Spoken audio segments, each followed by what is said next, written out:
Welcome to Dear Diary, where we say the things you're too scared to admit even to yourself. This is where we talked about the things you think at 2 a.m. pero di mo masabi out loud. Kasi, let's be real. Sometimes, life feels like a diary entry you're too scared to write. So, if you're looking for a space where it's okay not to have everything figured out, welcome to Dear Diary. Alright, let's talk about it. Love. The thing that makes people crazy, happy, confused, and sometimes just straight up lost. From the butterflies in your stomach to the sakit sa ulo face, lahat tayo, at some point, dumaan na or dadaan pa dyan. But real talk, how much of what we think about love is actually real? And how much is just pressure, expectations, at mga napapanood nating relationship goals online? Kaya today, let's break it down. What love really is, what it isn't, and how not to lose yourself in the process. Buckle up, cause this one's gonna hit hard. Pero, what if? What if hindi ka na sapat? What if they start comparing you to what they see online? Or what if one day you're just not enough anymore? Anong gagawin mo? Okay, here's our sender story for this episode. Is this love or just pressure?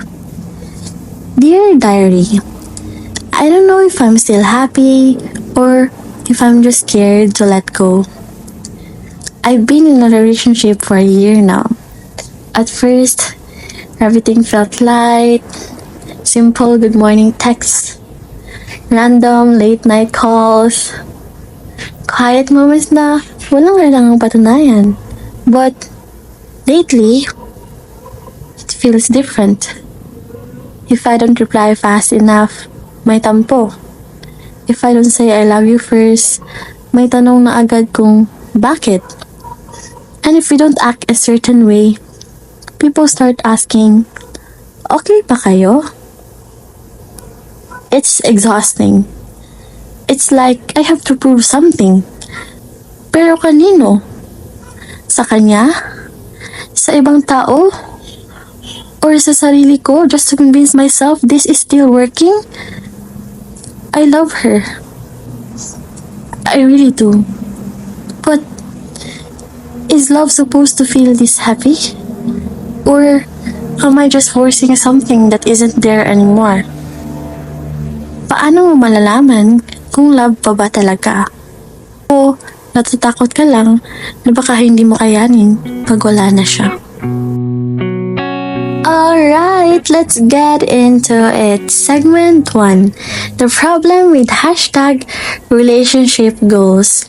Kasi aminin natin, minsan hindi natin alam kung love pa ba to o just scripted na lang na parang K-drama lang.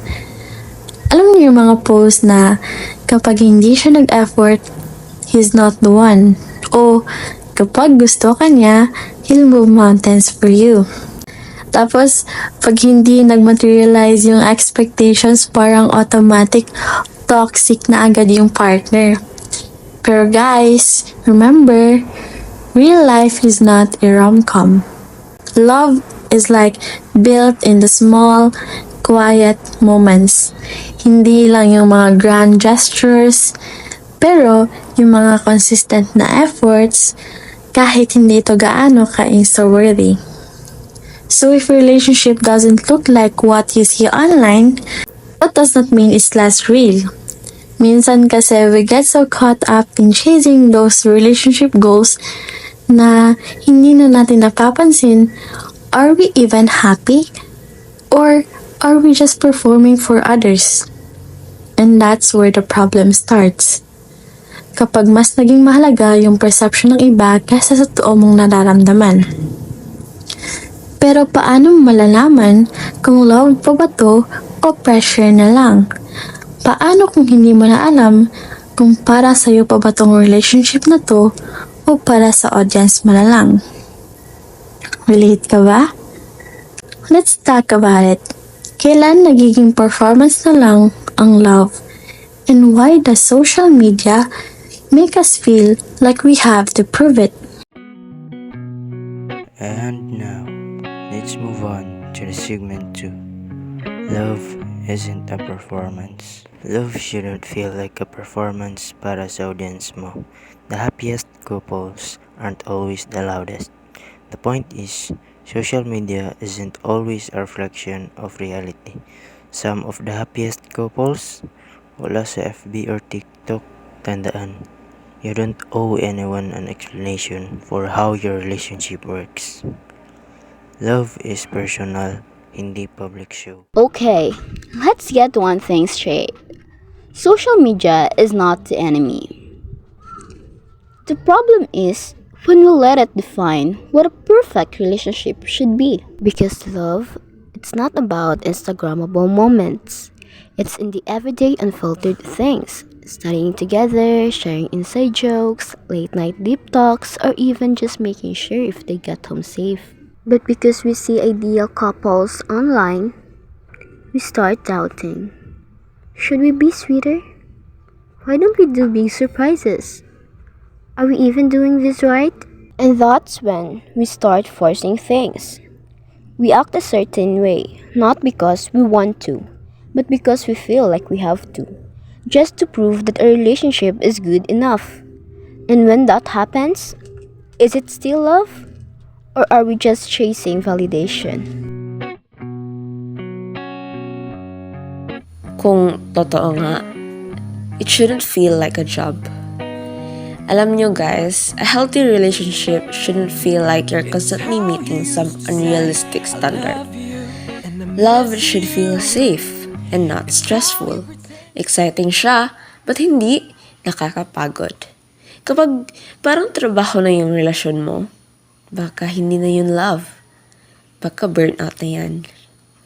Kaya kung single ka, wag mo pressure T. Love isn't something you chase just to fit in.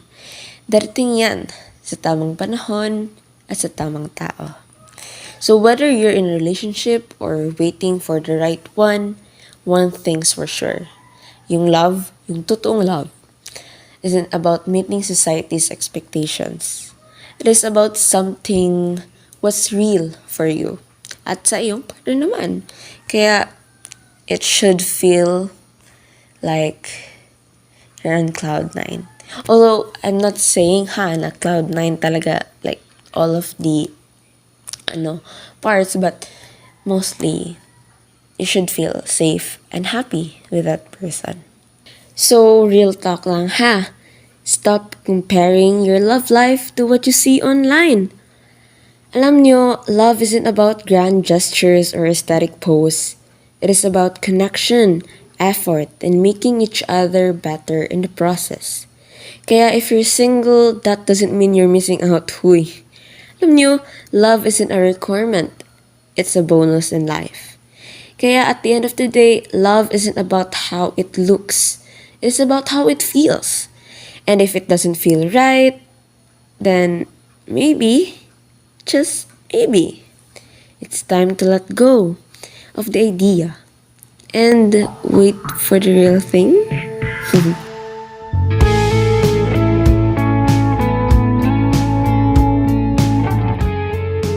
That's it for today's episode. If you like this convo, let us know.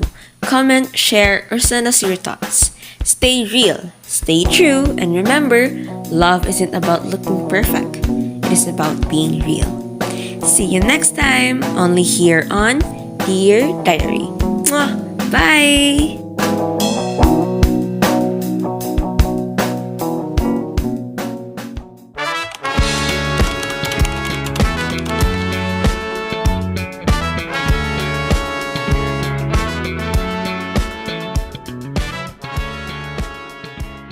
Diri na lang kukuto, diri na lang kutaman, dili na kumugo